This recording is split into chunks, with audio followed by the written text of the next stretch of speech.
Hello guys, this is Richard Bridge TV and welcome back to my channel. But before we start the devotional guys, I would like to shout out the following members of our channel na nagpunta rito at then-join sa devotional. Shout out and God bless to Devi Ortez, Yuni Abiden, Mariel Kaay, Heart Ponsalan, Dayan Magsayo, Christian Lagasa, Hazel Jane Mariano, Risa Hongoy, Ashley Torimucha, Francis Kanay, Andolin Paderanga, Angel Manggiran, Sasuki Oshiha, Honestly Faith Gloria, Chisca Balino, Robisel Solis, Lorilyn Mar Asingwa, Daniel Bolio, Christian Marie, Tresia, Rachel Obogon, Francian Dog, Nathaniel Abilia, Bill Lawrence Chonco, Jerry Abok, Jelica Portugana, Kits Las Marias, Jens TV, Michael Aborita, Connie Blog, SSC TV of Korea, Retro Blog, Pimber Tolpo, Kirby, Balisar, Mark Anthony Pamisa, Daryl P.H., Queenie Amorio, Eliza Miharis, Kimberly Rimando, Albert Villanosa, Clarice Lado, Divine Baer, Francis Cosi, Jasper Bayang, Jillian Bogo, Shane Pindon, and Jonaline Milcar. Shout out na rin sa mga hindi nakisabay na manood sa devotional, but still napunta pa rin dito para manood at makinig sa devotional. God bless us all guys.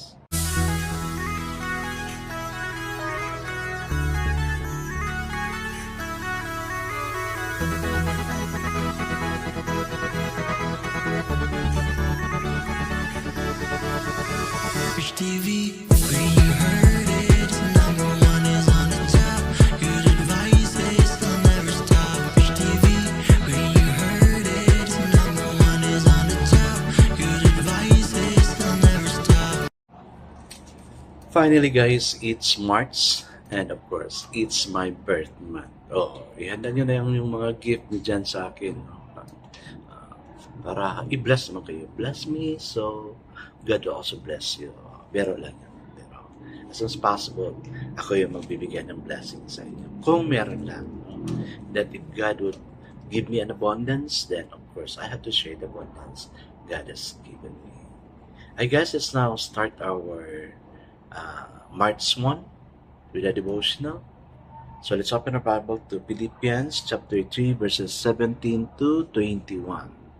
Still guys, I'm using the devotional study Bible because the words usually so simplified na maintindihan talaga natin. Okay, the word of the Lord in Philippians chapter 3 verses 17 to 21 says, "Join with others in following my example, brothers, and take note of those who live according to the pattern we gave you.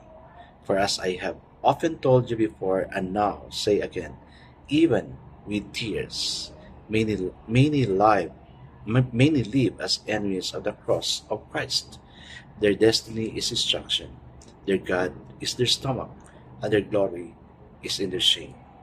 Their mind is on earthly things, but our citizenship is in heaven, and we eagerly await a Savior from there, the Lord Jesus Christ, who by the power that enables him to bring everything under his control will transform our lowly bodies so that they will be like his glorious body." Amen and amen. I guess let's not pray. Yes, Father God, there is a standard that we need to follow para sa iyo, oh God. But we have difficulty following it, oh Lord. That's why, Lord, I pray, ikaw, dear God, magbigay sa amin wisdom, knowledge, understanding, strength, and perseverance on how to do all these things. Especially that we wanted to be with you during our time, oh God. But while still we're on earth, oh God, yes, that's true, Lord God. Our concern is about our stomach, oh Lord. That's why we're asking you for provision in order for us to supply the very needs we have and even for our loved ones, Lord. Lord, we felt we are really struggling hard, working hard in order to gain much. But the problem is, where is that much? May we can depend unto you, Lord God, of all those things that we need. May you provide it all for us, Lord God. I-bless yung mga andito ngayon, Lord God, sa mga trabaho nila, sa pag-aaral nila, Lord God, that they will gain abundance that comes from you, Lord. Lord, thank you for converting them to come in order to be blessed. May they will not miss the blessing of coming here. Maski yung nagre-replay lang, Lord God, Lord, bless them, bless them. your blessing is just there. Release your blessing on our God to each one of us, O Lord. In Jesus' name we pray. Amen and amen. The focus verse here for this evening, guys, is found in Philippians chapter 3, verse 21, and it says he's able even to subdue all things to himself. Wow, ang ganda, no? Ang ganda. So, the title of our devotion for this evening, guys, is Hope for the Hassle. Hassle ka ba sa mga ginagawa mo ngayon? Then, listen to this. This, his able statement, is like a trumpet blast. Paul had experienced the conquering power of Christ ever over Satan, death, physical handicap, and his own human nature. Today, we focus on the powers and forces in life that we need Christ to subdue. What we consider verse 21 as a whole, we see that the subduing ministry of Christ in and around us is to conform us into His likeness. Also, this is taken, mabasa natin to sa Romans 8:29.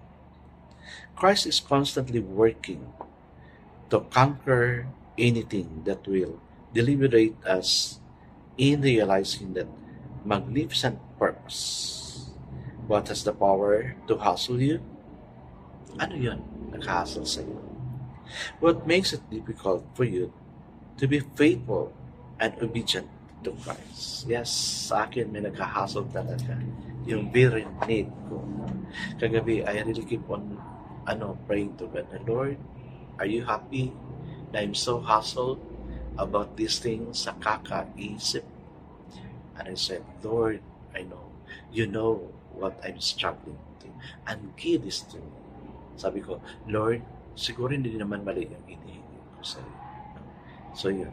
That hustles me so much. And what makes it difficult for you to be faithful and obedient to Christ? Well, despite of me being yung ginagawa ko, no?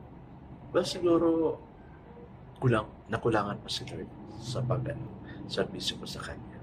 Kaya I keep on going on serving God. Okay. Think of the situations, circumstances, people, and problems through which Satan seeks to frustrate your disciples. Yun na nga. Yun na nga. Sinasabi ko. Yung hinihingi ko kay Lord. Focus on that, and then focus on that He is able. Power of Christ. Yes, I know. God is able. God is able to subdue sa life ko at mawala yung power na binibigay sa akin, na burden ng enemy. Be specific and then surrender the problem to Him. Make this a day in which you trust Christ subduing power. Amen. So guys, let's trust ano yung pinipray natin. No? Just keep on praying. Walang mawawala dyan. And the Lord, no? Nakikita ni Lord kung anong ginagawa natin. Sakripisyo, na pray, and we are so consistent sa prayer natin. Kaya ibibigay talaga ni Lord ang hinihingi natin. I know we're struggling with that. Me too. It's also struggling of what I'm asking from God. But God, I know, will soon honor what I am praying. Kaya believe that God will subdue us. I guess let's not pray. Christ waits for our relinquishment of our needs before He acts. God wants to amaze us by what He can do with problems submitted to His subduing power. Amen. Amen. Guys, I'm so excited. Let's let God subdue our life in order to transform us. And everything we ask will be transformed also. So we can also share what we have to others. God bless us always because I know it shall bless us 10 times better. This is again, it's Rich TV. Kita-kita tayo ulit. Paalam!